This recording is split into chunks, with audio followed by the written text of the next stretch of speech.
مشہور ہے کہ ہارون رشید ایک مرتبہ پانی پینے کے لیے گلاس ہاتھ میں لیے ہوئے تھے. وہ اس گلاس کو ہونٹوں تک لے جانے لگے تو قریب ہی بیٹھے ہوئے بہلول مجذوب نے ان سے کہا کہ امیر المومنین ذرا ایک لمحے کے لیے رک جائیے. ہارون رشید رک گئے تو بہلول نے کہا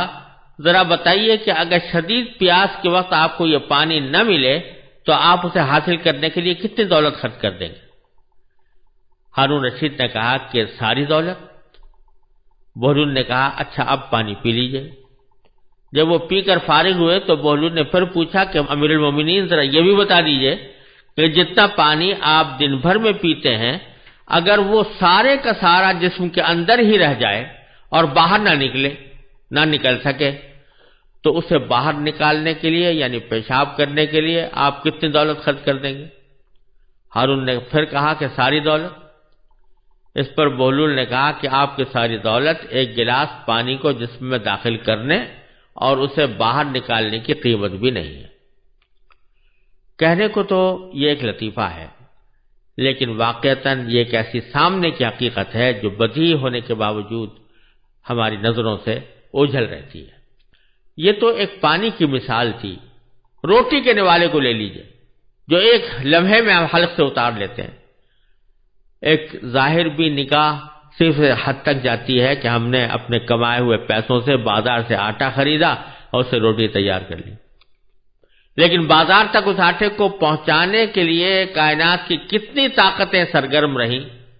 اس کی طرف عموماً نگاہ نہیں جاتی. انسان کا کام اتنا ہی تو تھا کہ وہ زمین میں ہل چلا کر اس میں بیج ڈال دے، لیکن کون ہے جس نے اس چھوٹے سے بیج میں ایسا پروسیسنگ پلانٹ لگایا ہوا ہے کہ اس میں سے کوپل پھوٹ نکلی؟ کون ہے جس نے مٹی کے دبیز تہوں میں اس کوپل کی پرورش کی اور اسے یہ قوت عطا کی کہ وہ اپنے منحنی جسم کی لچکدار نوک سے زمین کا پیٹ پھاڑ کر نمودار ہو اور ایک لہلہاتی ہوئی کھیتی میں تبدیل ہو جائے؟ پھر کون ہے جس نے اس پر چاند سورج کی کرنیں بکھیری، اسے لہراتی ہوئی ہواؤں کا گہوارہ فراہم کیا، اس پر بادلوں کا شامیانہ تان دیا اور اس کو جھلسنے سے بچایا اور اس پر رحمت کا مے برسا کر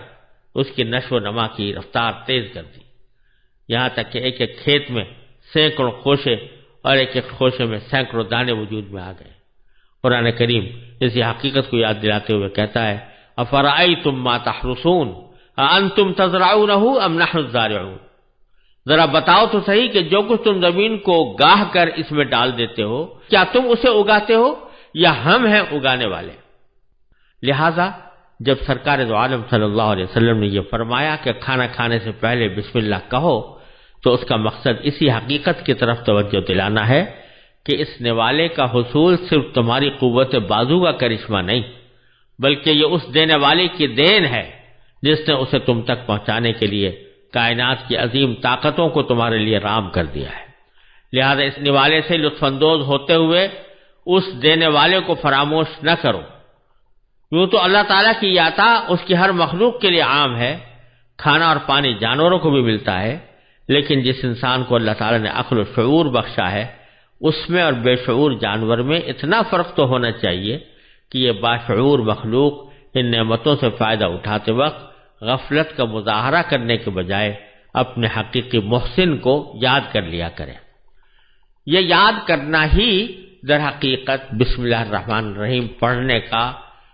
ایک اہم بنیادی مقصد ہے جو ہر کام کے شروع میں پڑھنے کی تلقین فرمائی گئی ہے. اور پھر اس کا ایک عظیم فائدہ یہ ہے کہ جب بھی آدمی کوئی کام اللہ کے نام سے شروع کر رہا ہے تو دوسری طرف وہ اپنے اس کام کی تکمیل کو اور اس کے انجام کو اپنے اللہ کے سپرد کر رہا ہے. جب وہ یہ کہتا ہے کہ میں یہ کام اللہ کے نام پر کر رہا ہوں، اللہ بھی کون؟ جو رحمان ہے اور رحیم ہے. تو اس کا مطلب یہ کہ میں اس ذات کے سپرد اس کام کو کر رہا ہوں جو بڑی رحمت والی ہے، جس کی رحمت وسیع بھی ہے، جس کی رحمت بہت گہری بھی ہے. میں اس کے سپرد کر رہا ہوں تاکہ میرے اس کام کو وہی اپنے فضل و کرم سے تکمیل تک بھی پہنچائے اور اس کا اصل مقصد بھی مجھے حاصل ہو.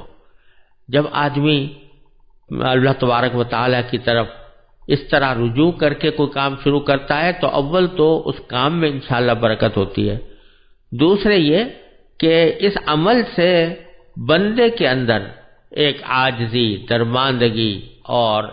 اپنے تواضع کا احساس پیدا ہوتا ہے، کیونکہ جب یہ بار بار اللہ تعالیٰ کے نام کا حوالہ دیتا ہے تو رفتہ رفتہ اس کے دل میں یہ شعور جڑ پکڑ لیتا ہے کہ وہ اس دنیا میں خالق اور مالک بن کر نہیں آیا بلکہ مخلوق اور اپنے مالک کا بندہ بن کر آیا ہے۔